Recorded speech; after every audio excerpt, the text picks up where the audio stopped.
Were you just shocked? How could this happen?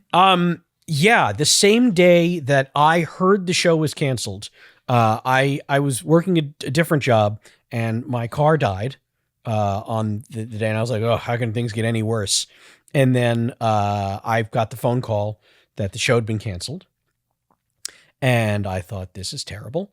And then who called you? Who did call me? Actually,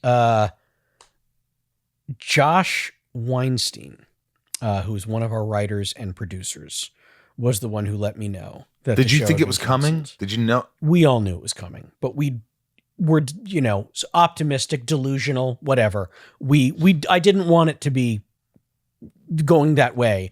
So Josh actually didn't call me. He picked me up because my car was no longer working. Oh, yeah. And so he was driving me to the garage, and that's when he told me, the show's been canceled. And truly the worst news of the day, Paul Feig's mom died. We all knew Paul's mom. We loved Paul's mom. She was on set all the time. So his show gets canceled and his mom dies on the same day. I think within a day. Within a day or so. Yeah.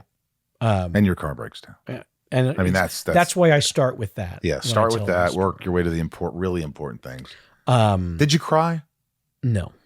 You didn't cry when you got canceled? No. Boy, that phrase takes on new meaning now, doesn't it?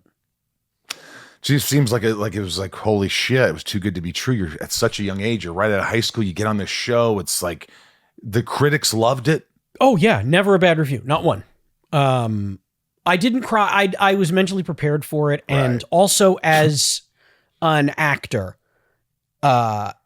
dealing with rejection, dealing with bad news. You have to learn.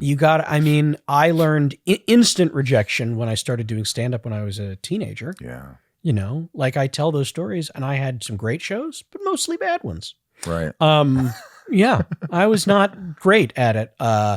I had the energy for it. I enjoyed doing it. But if you want to be a great stand-up, you've got to write new material every day. Yeah. You've got to be trying out new material 5 times a week.